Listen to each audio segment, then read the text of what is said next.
I suppose I love traditional most, and then that would be followed by early music, solo music for lute and stuff like that. Some of it's very boring, but there's a lot of it's very, very interesting because it's an unfamiliar sound nowadays. Sometimes the pop music and stuff is blasting in your ears all day long and you don't realize how terrible it really is.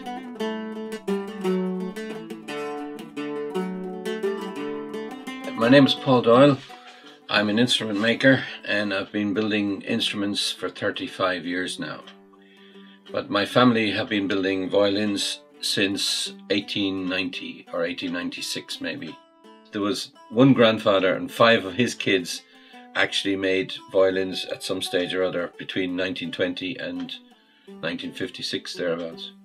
I didn't realize that until I was about 23 when I had started making my own instruments. I made classical guitars and electric guitars. After I had my first classical guitar made, my father looked at it and said, you should be making violins. There's more resonance in them than in that thing that you have there. So I told him, you know nothing about resonance. And he said, oh yes, I do. He said, we made violins in the family since 1890. So I was the first one to ever make it a full-time job. They kept the day job. I should have taken their stance on that too. My motivation comes from being stuck in 2 time periods. One is modern instruments where I have to make a living, and the other is the past where I like to recreate the old medieval and Renaissance instruments. I was put through architecture because I was told you've got to get a good job, a good trade. Making a guitar would be considered not a real job. Since I've been doing it, not only is it a real job, it's a passion, it's a study for life, it's a total engrossment of your life. I'm always investigating and looking up the history of every single aspect of instrument building. The architecture was a great foundation for drawing an instrument up first, and it was also a lever to get into all the best architectural places like museums and see instruments that have been made all through the ages. At night time I did session work in a recording studio, and most of the best sessions recorded are done from 12 o'clock till 8 in the morning because the studio time is cheaper then. So it was pretty tiring by the time I got to work at 9 o'clock in the morning. I suppose the electric guitar in my life became a big item around when I was 18. I was very much into Rory Gallagher. To a lesser extent, I liked Gary Moore. I found Gary Moore's playing too difficult to copy. He was way, way too fast. But I used to go to the Empire Ballroom in Glasstool, and Skid Row were playing there, and I used to look at Gary Moore right up close to his fingers to see what he was doing.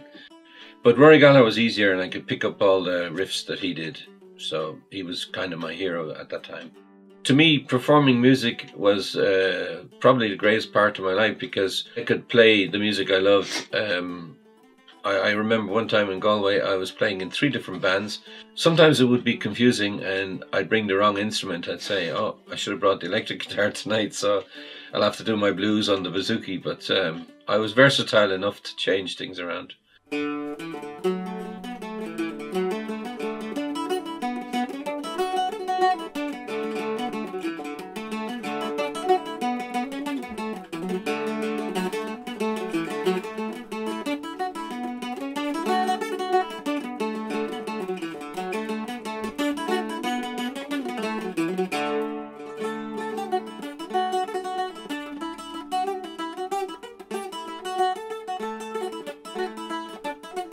It did cross my mind to quit the architecture, and in the end the instrument making kind of took over my life. But I had a motorbike smash in 1977, and while I was off work I decided then I was going to make instruments. The crash gave me a lot of time off work, and my only companion in the hospital really was a mandola I had just bought, and that got damaged in the accident. And by some strange chance, the policeman that stayed with me till the ambulance came, He picked up all the bits that were broken off the mandola and he put them in the sound hole for me, and it was still playing grand, but this big chip or bite out of the side of it. And I just spent the 2 weeks in hospital thinking about how I was going to fix this instrument, and I suppose that got me thinking that it's time to change. And I moved to the West Country in England and started a small workshop there. My first few instruments, or maybe the first 5 anyway, were pretty below standard, I would say, because I had made them quickly and as more of an experiment to see how they worked. My first lesson in instrument building was not to trust anyone, because 2 customers came and didn't pay me for the work I did. One of them was an electric guitar I revarnished for a guy, and he sent his girlfriend down, and I was so engrossed in her beauty that I didn't notice. I said, that's £35, please. And she said, oh, he never mentioned anything about the money. He'll see you next week in the folk club. Of course, I never saw him again after that. You have to be a businessman as well as being a craftsman. And sometimes the two are very hard to mix together.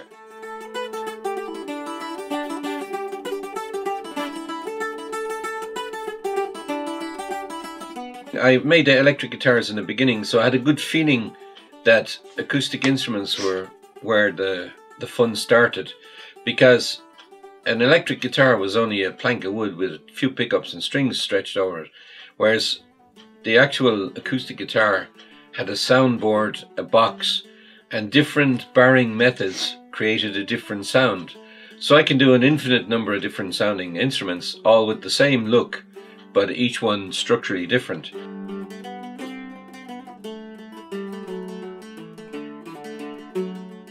After I had made about 35 instruments of my own design, I got a position in a company in Manchester who made early instruments.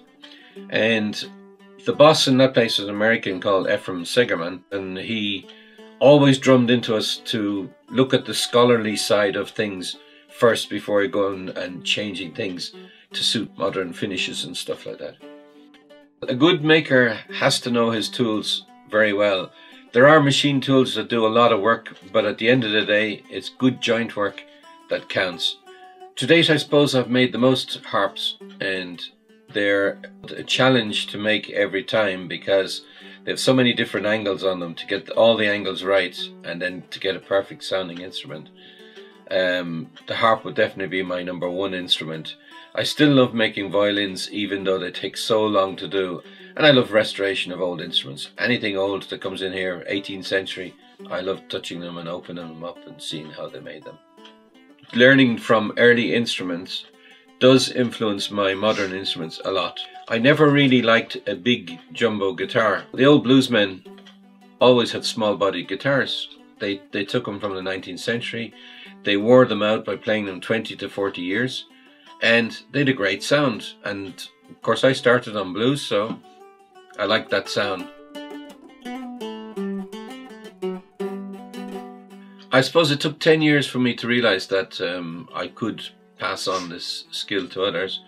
And the first guy I had in my shop, I had him for 5 months as an apprentice. And that proved tedious because I had to deal with not producing items to the right speed of what I would like. So then I went another 8 years before I decided that I would teach it as a school rather than as an apprenticeship scheme.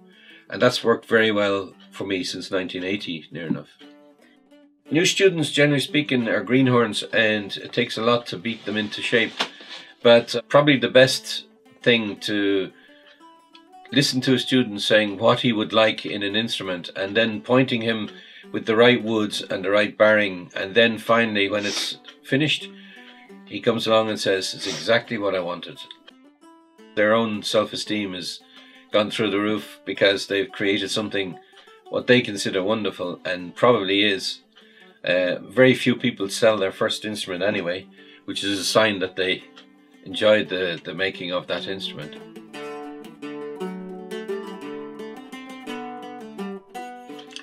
I think the art of instrument building is for everybody. I've taught a lot of people in my school. It's carrying on the tradition. U2 and Rory Gallagher created Ireland as a place to launch music from, I'd like to be associated with the birth of many instrument makers.